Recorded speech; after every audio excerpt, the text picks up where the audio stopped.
In 2007, a man walked into the morning fog outside his home in northern Oregon.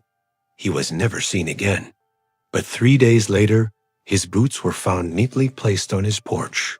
The town of Elbridge sits quietly between the forest and the sea. It's not a place you'll find on most maps.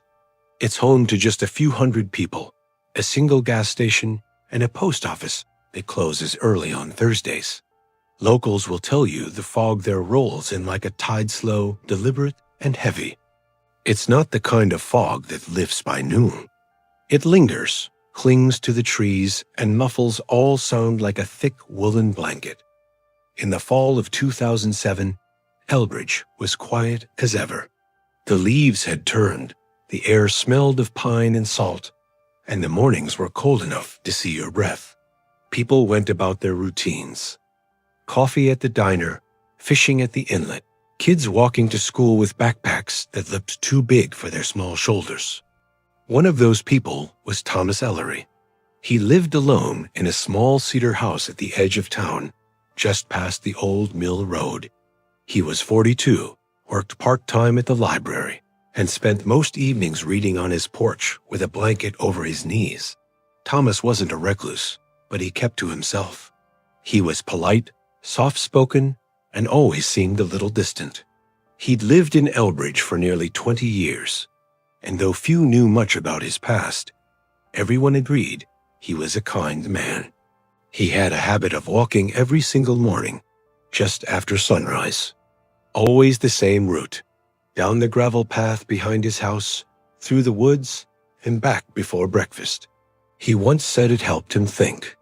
On October 12th, the fog was especially thick, the kind that turns towering trees into mere shadows and car headlights into faint, glowing orbs. Thomas stepped out onto his porch at precisely 6:14 a.m., wearing his usual jacket and boots.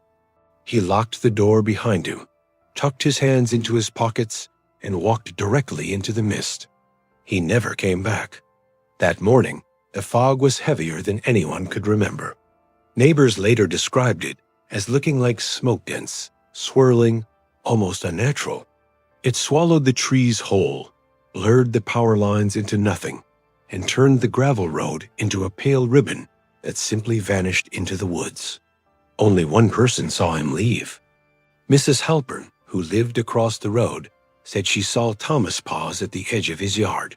He looked toward the woods for a long moment, then just walked forward and disappeared into the fog. At the time, she didn't think much of it. It was just Thomas on his morning walk. By noon, the fog still hadn't lifted. The town felt muted, like someone had turned down the volume of the entire world. At the library, Thomas's absence wasn't immediately alarming. He sometimes took a day off without notice. The next morning, a subtle concern began to grow. His porch light was still on. The mail from the previous day hadn't been collected. And then there were his boots. The same pair he wore every single morning for his walk, sitting neatly side by side on his porch. That one detail unsettled people more than anything else. Thomas never walked barefoot. He was a meticulous man, always dressed for the weather, always prepared. The sheriff was called. A search was organized.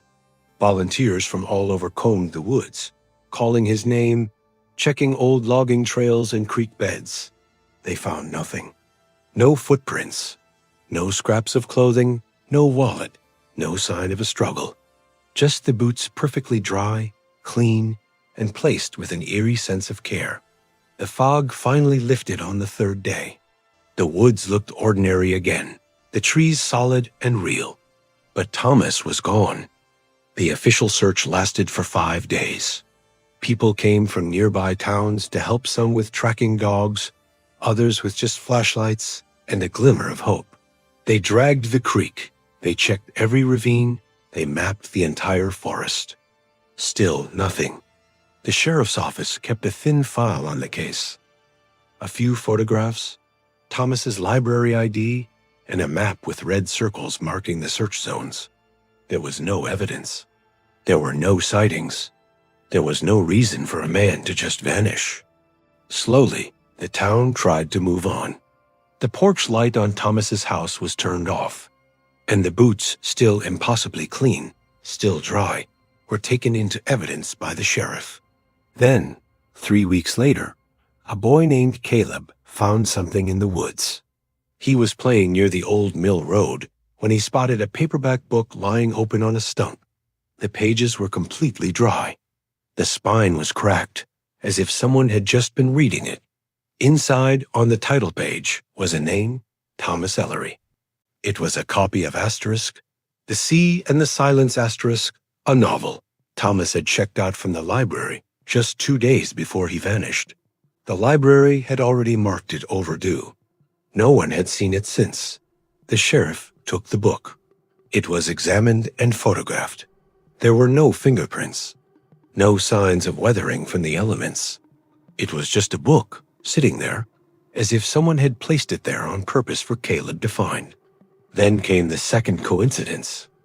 Marla, who worked at the diner, claimed she'd seen Thomas, or at least someone who looked just like him 2 nights before the book was found.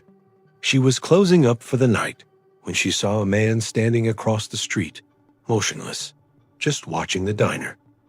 He wore a jacket like the one Thomas owned, but she said his face was pale, almost translucent, and his eyes, they looked wrong, not scared, not angry, just empty, distant. The sheriff checked the security footage from the camera across the street. There was nothing, no man, no movement at all. Marla insisted she knew what she saw. And after that, the sightings began. A fleeting figure in the woods. A man standing by the creek, always silent, always alone, but never close enough for anyone to be sure. Some townsfolk said it was just grief playing tricks on their eyes. Others whispered it was a shared guilt. But a few believed Thomas had never really left, that he was still out there, somewhere in the fog, watching. 5 years passed. The little cedar house on Mill Road remained empty. The siding faded from brown to gray. The porch light never turned on again. Then, one cold winter morning, the boots returned. They were placed neatly on the porch, side by side, exactly as they had been before. There was no note, no explanation, and no one saw who left them. The sheriff eventually retired. The thin file was boxed up and stored in the back of the station. The book Caleb found sat on a library shelf, its spine cracked, its title faded. People stopped talking about Thomas Ellery. The diner changed owners. The fog still came, thick and white, but no one dared to walk into it anymore. Then, in the fall of 2014, something strange happened. A letter arrived at the post office. It had no return address, no stamp. It was just a folded piece of paper inside a blank envelope. It read, "I remember the trees. I remember the silence. I remember walking, and then not walking.